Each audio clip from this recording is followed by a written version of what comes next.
तो आप जो है नेचर में बैठिए, नेचर में बैठिए, मेरे साथ बैठ के बात करते हैं। इतना टेक्नोलॉजी का, इतना कंप्यूटरिंग सिस्टम का, ये सब का इतना क्या आवश्यकता, क्यों ये सब की क्यों ज़रूरत है? और हमारी पृथ्वी, जो हमारा भारत है, जिसे इंडिया जो बोलते हैं, तो जो हमारा इंडिया है, जो हमारा भारत है, ये केवल इतना भाग नहीं था, सिर्फ का केवल भारत एक समय सीमा में, एक उसमें सीमित नहीं है। भारत हमारा जो है, संपूर्ण पृथ्वी को ही भारत बोला जाता था, संपूर्ण पृथ्वी को ही भारत बोला जाता था। यानी कि संपूर्ण पृथ्वी ही भारत है, और वो होगा, क्योंकि 2040 तक देखो क्या क्या होता है।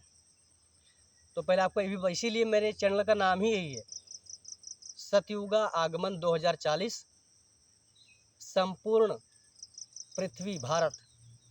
तो इस चैनल का नाम भी वही है और उद्देश्य भी वही है, ठीक है। तो आप इन सारी बातों को समझ सकते हैं कि कितना बड़ा मायावी जाल जो है हमारा दुनिया में जो चल रहा है इस समय। तो इन सारी चीज़ों को हमें समझना पड़ेगा। अयोध्या क्या है? तो अयोध्या यानी कि ये संस्कृत शब्द है, तो अयोध्या मतलब उस संस्कृत शब्द के अंदर ही उसका मतलब होता है, उस संस्कृत शब्द के अंदर इसका मतलब है। जैसे कि अयोध्या यानी कि आयुध यानी कि जहाँ पर, वो एक गांव भी हो सकता है, वो एक शहर भी हो सकता है, कि जहाँ पर सब लोग आपस में मिलजुल कर प्रेम भाव से रहते हैं, हार्मनी में रहते हैं, बहुत शांति से, बहुत प्रेम से रहते हैं। वहाँ पे लड़ाई झगड़ा या फिर युद्ध की ऐसी कोई स्थिति नहीं है, ऐसी किसी भी प्रकार की कोई संभावना ही नहीं है। तो वो अयोध्या हो गया वो। तो अयोध्या का मतलब यही है।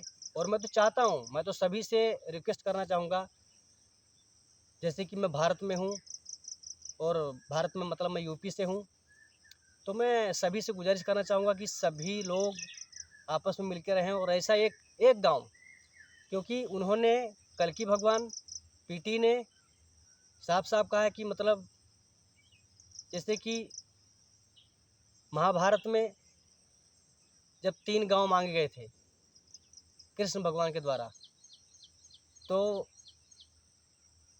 उन्हें 3 गांव भी नहीं मिले थे, इसीलिए महाभारत भी हुई थी। लेकिन अभी प्रभु श्री हरिनारायण के 9वें अवतार पीटी कल्कि भगवान, वो तो केवल एक गांव की मांग कर रहे हैं, और वो गांव कहीं भी हो सकता है, वो गांव कहीं भी हो सकता है। तो वैसा ही मांग रहे हैं कि आप ऐसा ही रहें, हारमोनी में रहें, मिलजुल के रहें, मिल के काम करें, वो वही मांग रहे हैं, धरती से जुड़ें। वो सिर्फ एक गांव की मांग कर रहे हैं। देखो क्या होता है। मैं तो प्रयासरत हूँ, और मैं चाहता हूँ कि सब लोग आपस में मिल के रहें, हारमोनी में रहें।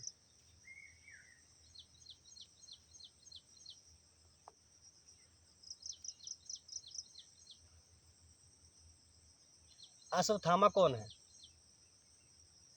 अश्वत्थामा कौन है? अश्व यानी कि घोड़े, थामा यानी कि थामना, घोड़े थामना। तो यहाँ पे घोड़े थामना किसकी बात हो रही है? किसके मन के घोड़ों को थामना है? इंसानी आत्माओं के मन के घोड़ों को थामना पड़ेगा। अगर हम आत्माओं ने अपने मन के घोड़ों को नहीं थामा, सही रहते सही काम नहीं किया, यानी कि समय रहते जो ब्रह्मांड को हमसे अपेक्षित है मिनिमम, अगर वो कार्य हमने नहीं किया, तो समझ लीजिए कि आत्माएं यहाँ से, इस पृथ्वी लोक से कभी भी आत्माएं यहाँ से ऊपर नहीं उठ पाएंगी। तो मन के घोड़ों को थामना ही पड़ेगा। तो वही अर्थ है शिशु, मतलब इसका अश्वत्थामा का मतलब ही वही है। इस प्रकार से अश्वत्थामा हमारे जीवन से जुड़े हुए हैं। शिशुपाल कौन है? तो शिशुपाल यानी कि शिशु यानी कि बच्चे, पाल यानी कि पालना, बच्चे पालना। तो ख़ास तौर पे अगर अपने भारत में बात किया जाए, तो भारत के अंदर अधिकतर लोग बच्चे पालने में व्यस्त हैं, और जिनको बच्चे प्राप्त नहीं हो रहे हैं, वो बच्चे प्राप्त करने में अधिक रुचि रखते हैं। जबकि हमारा यहाँ पे ये काम नहीं कि मतलब हम बच्चे पालें या बच्चों की कामना रखें। हमें यहाँ जो बताया गया, जैसे मैं आपको बता दिया, डिवाइन नेचर से जुड़े, जो जो ब्रह्मांड आपसे अपेक्षित है, जो ब्रह्मांड को आपसे मिनिमम रिक्वायर्ड है, वो आप पहले करें। ठीक है। तो बच्चे पालना यानी कि अगर आप, जैसे कि मैंने आपको पहले ही बताया कि परमात्मा ने ब्रह्मांड को खुशी और चरम सुख तथा अपने विकास के लिए बनाया है। ये एक साधन है यहाँ पर, मतलब यहाँ पे एक आपको जगह दी गई है कि आप यहाँ से करें साधन। जैसे मैंने पिछली वीडियो बोला, मतलब साधन मतलब मेरा कहने का मतलब एक माध्यम है। यहाँ से आपको ऊपर जाना है या नीचे जाना है या क्या करना है, ये आपको यहाँ पर डिसाइड करना है। ये आपका एक स्कूल आप मान सकते हैं इसको। ये आप इस ये आप समझ सकते हैं कि जो है ये गुरुकुल नगरी है। ठीक है। यहाँ पे आपको शिक्षा अध्ययन करना है और यहाँ से ऊपर के लोगों में प्रवेश करना है, या फिर जिस भी लोग के लिए आप क्वालिफाई करते होंगे वहाँ पर आप प्रवेश कर पाएंगे।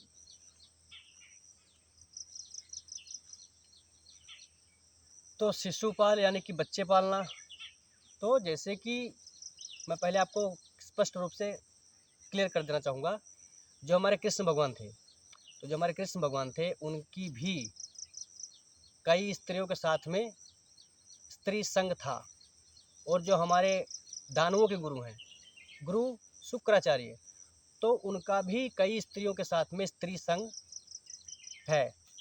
और जो हमारे देवों के गुरु हैं, गुरु बृहस्पति, तो उनका भी कई स्त्रियों के साथ में स्त्री संग है। और जो हमारे श्री हरि नारायण हैं, उनका तो हर समय स्त्री संग चल ही रहा है। लेकिन बच्चे पालना तो मतलब पहले आपको देखना पड़ेगा, यानी कि जो एक स्त्री की संरचना है और एक पुरुष की जो बॉडी की रचना है वो किस प्रकार से है, कि कौन से अंग में कौन सी क्रिया करेंगे तो उससे क्या प्रतिक्रिया मिलेगी, ये तो आपको कम से कम ध्यान होना चाहिए ना। किस अंग में क्या प्रतिक्रिया करेंगे, उसका क्या रिजल्ट मिलेगा, क्या इनपुट डालेंगे क्या आउटपुट निकलेगा, ये तो कम से कम हमें कोई काम करने से पहले कम से कम हमें इतना सेंस होना चाहिए कि भाई हम ये काम कर रहे हैं तो इसका ये रिजल्ट मिलेगा।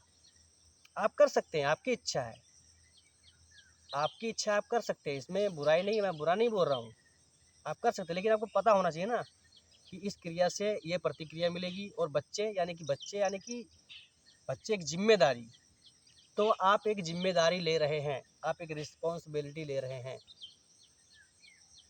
बच्चे पालने की, जो कि इस ब्रह्मांड का नियम नहीं है कि मतलब आपको बच्चे पालने ही हैं या आपको बच्चे पैदा ही करने हैं।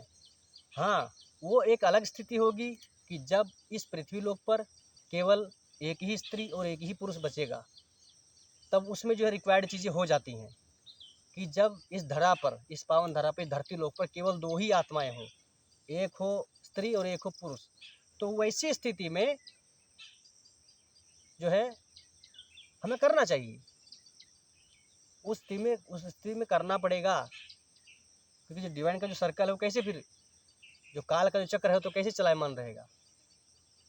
तो फिलहाल अभी दुनिया में कितने लोग हैं, भरे पड़े हैं, इतनी अधिक जनता है, इतनी अधिक लोग हैं कि खाना तक भी नसीब होना आज के समय में इतना मुश्किल हो गया है। तो आप समझ रहे हैं कि मतलब आप एक जिम्मेदारी ले रहे हैं और आपको किसी ने बोला नहीं है, आपको यहाँ पे किसी ने बोला, क्या भगवान ने बोला है कि किसने बोला आपको कि आप बच्चे ही पैदा करो? नहीं बोला, आप अपनी इच्छा से, आप स्वतंत्र हैं, आप अपनी इच्छा से ले रहे हैं। आप जो है वो जिम्मेदारी अपनी इच्छा से, स्वयं की इच्छा से आप ले रहे हैं। और जैसे शादी विवाह, तो ये प्राचीन समय में कैसे था और अभी आगे कैसे होगा, और अभी वर्तमान में ये चीज़ें हो रही हैं। तो पहले क्या था, जैसे कि शादी जैसे ले लें तो स्वयंवर, पहले स्वयंवर होता था, यानी कि स्वयंवर, स्वयं से अपने वर को चुनना पहले यही होता था ना प्राचीन समय में। स्त्री, जैसे कि कोई बहुत बड़े राजा होते थे, उनकी कोई स्त्री या कन्या, उनकी एक कन्या हो सकती है, तो जब उस कन्या का जब विवाह होगा तो अपने वर को खुद चुनेगी वो। ये कहानियाँ सुनी है ना हमने।